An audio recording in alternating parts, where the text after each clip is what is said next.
오늘 함께 묵상할 본문은 사도행전 9장 1절에서부터 19절 말씀입니다. 사도행전 9장 1절에서 19절 말씀입니다. 사울이 주의 제자들에 대하여 여전히 위협과 살기가 등등하여 제사장에게 가서 다메섹 여러 회당에 가져갈 공문을 청하니, 이는 만일 그 도를 따르는 사람을 만나면 남녀를 막론하고 결박하여 예루살렘으로 잡아오려 함이라.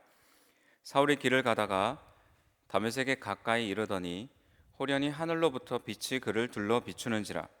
땅에 엎드러져 들음에 소리가 있어 이르시되, 사울아 사울아, 내가 어찌하여 나를 박해하느냐 하시거늘, 대답하되 주여 누구시니이까? 이르시되 나는 내가 박해하는 예수라.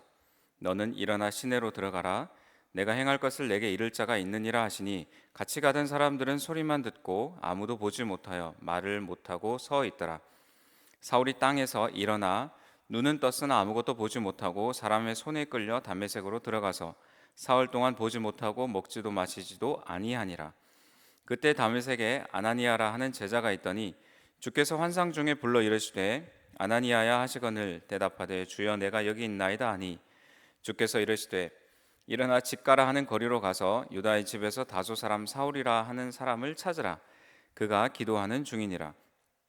그가 아나니아라 하는 사람이 들어와서 자기에게 안수하여 다시 보게 하는 것을 보았느니라 하시거늘, 아나니아가 대답하되 주여, 이 사람에 대하여 내가 여러 사람에게 듣사온즉 그가 예루살렘에서 주의 성도에게 적지 않은 해를 끼쳤다 하더니, 여기서도 주의 이름을 부르는 모든 사람을 결박할 권한을 대제사장들에게서 받았나이다 하거늘, 주께서 이르시되 가라, 이 사람은 내 이름을 이방인과 임금들과 이스라엘 자손들에게 전하기 위하여 택한 나의 그릇이라. 그가 내 이름을 위하여 얼마나 고난을 받아야 할 것을 내가 그에게 보이리라 하시니, 아나니아가 떠나 그 집에 들어가서 그에게 안수하여 이르되, 형제 사울아, 주 곧 내가 오는 길에서 나타나셨던 예수께서 나를 보내어 너로 다시 보게 하시고 성령으로 충만하게 하신다 하니, 즉시 사울의 눈에서 비늘 같은 것이 벗어져 다시 보게 된지라. 일어나 세례를 받고 음식을 먹음에 강건하여 지니라. 아멘. 예루살렘의 박해로 인해서 흩어진 사람들이 복음을 전하고 빌립을 통해서 사마리아에도 복음이 전해졌습니다. 복음은 점점 땅끝을 향해 가고 있습니다. 예루살렘 남쪽 아프리카로 이어지는 길목에까지 가서 빌립은 에디오피아 내시에게 세례를 줍니다. 이런 한쪽 면만 보면 행복한데 동시에 교회를 향한 핍박도 심해지고 있음을 봅니다. 사도행전 9장 앞부분에 보면 사울이 다메섹에까지 가서 그리스도인들을 잡아오려는 사울의 폭주가 시작됩니다. 복음의 확장과 박해라는 이 두 가지 면이 팽팽하게 마주하면서 긴장감을 우리에게 주고 있습니다. 그 중심에 사울이라는 인물이 있습니다. 사울은 주님의 제자들을 박해함에 있어서 스데반의 죽음 때 옷을 맡았던 그런 역할에서 점점 더 중요한 역할로 들어오고 있습니다. 이제는 심지어 다른 나라의 도시 다메섹에 가서 그리스도인들을 잡아오는 그런 핵심적인 역할까지 이제 맡고 있는 것입니다. 이 고생스러운 일을 사울은 자원하여 맡습니다. 잘못된 열심이 아주 뜨겁게 일어나고 있습니다. 사울의 폭주가 이제 눈앞에 실현되려는 그런 타이밍입니다. 그런데 오늘 본문을 계속 따라가다 보면 이 사울의 폭주는 멈추게 되고 교회사에 있어서 가장 유명한 회심 사건이 일어나게 됩니다. 오늘 본문을 두 부분으로 나눠보면 1절에서 9절 말씀은 사울의 극적인 회심에 대해서, 또 10절에서 19절은 사울의 소명과 사명에 대해서 말씀하고 있습니다. 사람들은 열심히 달려가고 있지만 그 길이 옳은 길이 아니라는 것을 알면 멈추어야 합니다. 그저 열심히만 가고 달려가는 인생이 아니라 주님을 만나서 그 옛 모습이 청산되고 새 삶이 시작되어야 하는 것이죠. 성도님들의 삶에 있어서 언제 그러한 시간이 있었는지를 한번 돌아보면서 감사와 함께 앞으로 예수님을 만나야 할 인생들을 떠올려 보면서 말씀을 묵상하기 원합니다. 첫 번째 1절에서 9절 말씀은 사울의 극적인 회심입니다. 사울을 자세히 한번 살펴보면 똑똑하고 아주 전략적인 사람입니다. 왜 그런가를 오늘 본문을 통해서 알아볼 수 있습니다. 복음이 예루살렘에서 온 유대와 사마리아와 땅끝까지 복음이 전해지려고 하고 있습니다. 이 분위기를 끊기 위해서는 더 이상 확산되지 못하게 하기 위해서는 어떤 중간 거점을 장악하면서 벽을 치는 것이 중요합니다. 그곳이 바로 다메섹이라는 곳입니다. 마치 한국 전쟁 때 인천 상륙 작전처럼 다메섹이라는 곳을 장악을 해서 복음이 더 이상 이제 외부로 퍼져 나가지 않도록 중간에서 끊어내는 것입니다. 다메섹에 복음이 퍼져 나가지 못하도록 장벽을 치는 것과 같습니다. 로마 시대 자료에 보면 다메섹에는 유대인들이 4만여 명이 살고 있었다고 합니다. 그래서 다메섹에 있는 그리스도인들을 잡아오는 것은 사울의 입장에서는 아주 전략적이고 효과적인 일이라 할 수 있습니다. 1절 말씀해 보면 사울이 주의 제자들에 대하여 여전히 위협과 살기가 등등하여 대제사장에게 가서, 사울은 제자들을 죽일 기세로 달려들고 있습니다. 그런 마음으로 2절을 보면 다메섹에 가져갈 여러 회당에 가져갈 그런 공문을 청합니다. 남녀를 막론하고 그리스도를 따르는 사람이라면 잡아올 수 있는 그런 체포 공문이라고 할 수 있습니다. 이 일만 사울의 생각대로 되면 사도행전은 여기서 끝났을지 모릅니다. 그런데 3절부터 극적인 일이 일어납니다. 3절에 사울이 길을 가다가 다메섹에 가까이 이르더니 호련히 하늘로부터 빛이 그를 둘러 비추는지라. 사울이 사람들을 이끌고 다메섹에 거의 다 도착을 했습니다. 중간점도 아니고 출발했을 때도 아니라 거의 다 도착을 했다는 이 긴장감 속에서 이제 주님이 개입을 하십니다. 4절에 보면 땅에 엎드려져 들음에 소리가 있어 이르시되 사울아 사울아 내가 어찌하여 나를 박해하느냐 하시거늘. 사울은 빛으로 그 강한 빛 때문에 보지 못하지만 소리는 들을 수 있습니다.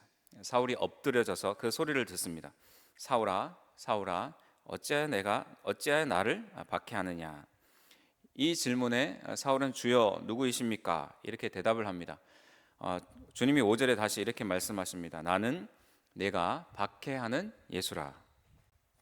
한 번 더 박해를 언급하시면서 더 구체적으로 자신을 주님이 분명히 드러내십니다. 예수라. 예수님의 시대와 사실 사울의 시대는 살았던 시대는 다릅니다. 말하자면 사울은 살아계신 그 예수님을 직접적으로 박해한 적이 없습니다. 불가능합니다. 그럼에도 불구하고 예수님은 성도들을 향한 박해와 자신을 향한 박해를 동일시하십니다. 이것이 우리에게 얼마나 힘이 되고 감사한 일입니까? 우리는 어려움을 당할 때 이런 생각을 합니다. 주님은 어디 계시고 어떻게 저를 이렇게 힘들게 하십니까?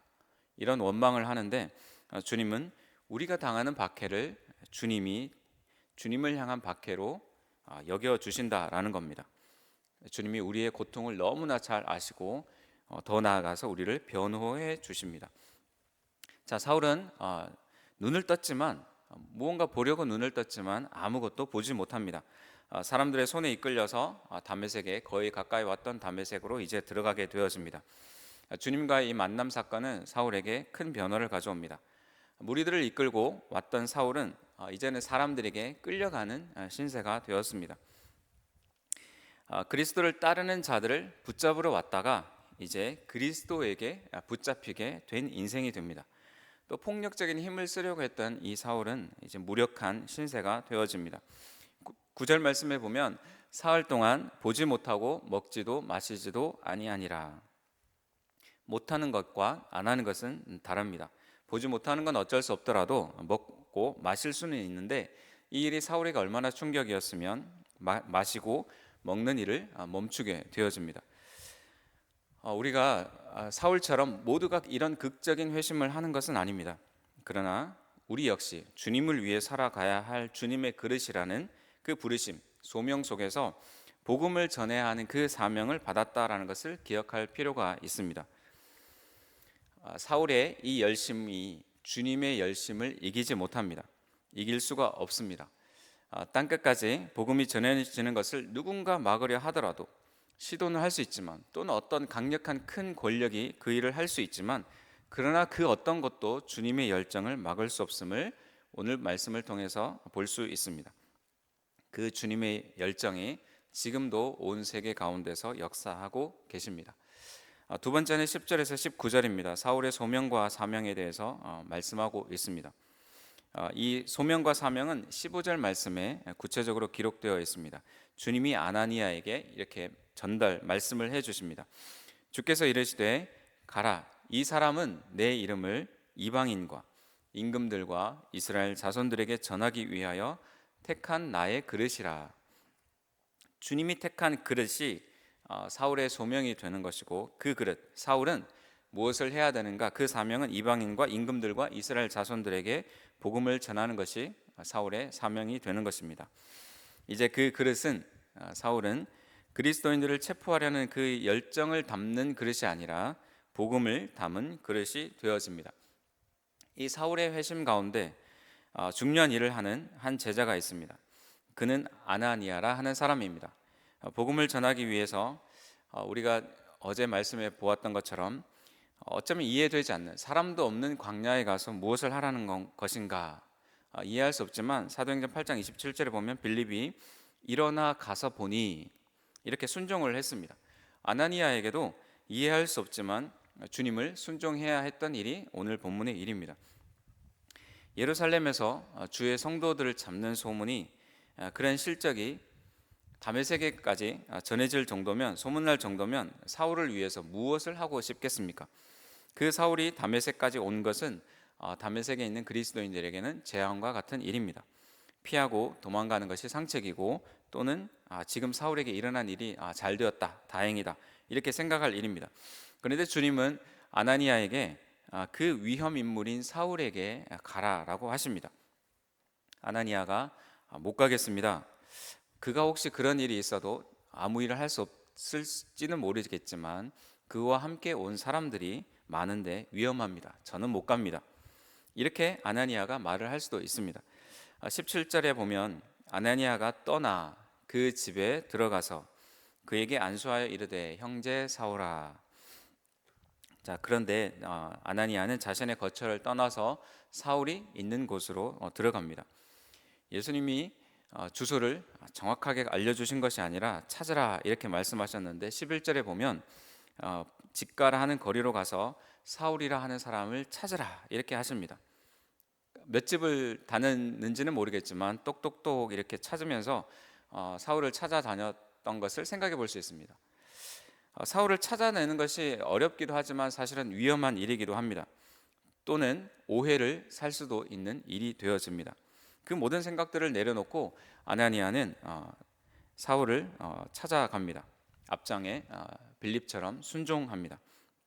그리고 사울을 만나서 박해자 사울이여 이렇게 부르는 것이 아니라 이제는 형제 사울이라라고, 형제 사울아 이렇게 따뜻하게 그를 불러줍니다. 먹지도 않고 마시지도 않던 사울이 이제 마지막 19절에 보면 먹고 강건해졌다라고 기록하고 있습니다. 위대한 전도자 사울을 가장 먼저 따뜻하게 품어준 그 아나니아를 보면서 우리도 아나니아처럼 아직 회심하지 못한 자, 또는 이제 막 예수님을 믿기로 한 자들, 새 가족들, 새 친구들, 그들을 향해서 우리가 해야 할 일이 있음을 보여줍니다. 묵상을 정리합니다. 죽음에서 생명으로 옮기는 이 복음이 확산되는 일을 향한 그 주님의 열정을 우리가 보기를 원합니다. 사울이 했던 일과 같은 인간적인 위협이 또는 복음을 따라 살아가려는 우리 앞에 놓여질지라도 우리가 그것에 두려워하지 않고 담대함으로 믿음을 지켜가는 것이 필요합니다. 왜냐하면 주님이 그 박해를 자신이 받는 박해로 여겨주시기 때문에 그렇습니다. 또 아나니아처럼 우리의 신앙이 어린 자들을 위해서 우리가 해야 할 일이 있음을 깨닫고 계산하거나 따지거나 무언가 변명하지 않고 주님의 말씀에 순종해 가기를 원합니다. 그리스도가 있는 가슴은 선교사이고 그리스도가 없는 가슴은 선교지라는 말씀이 있습니다. 아나니아와 같이 선교사의 마음으로 사울과 같은 선교지를 찾아서 또 찾아내는 그런 복된 성도님들 되시기를 축복합니다. 기도하겠습니다. 하나님 아버지, 예수를 따르며 받는 박해를 주님이 아시니 감사합니다. 홀로 싸우는 싸움이 아니라 주님이 함께 하시고 또 성령의 충만함으로 우리가 믿음을 지키며 복음의 확산의 보탬이 되는 우리 모든 성도님들 되게 하옵소서. 예수 그리스도가 없는 가슴마다 그 가슴을 찾아 예수를 심는, 그래서 내가 선교사라는 정체성을 가지고 살아가는 명륜중앙교회 성도님들이 다 되게 하옵소서. 그리하여서 우리의 삶이 복음의 확장에 쓰임 받는 인생 되기를 원합니다. 예수님의 이름으로 기도합니다. 아멘.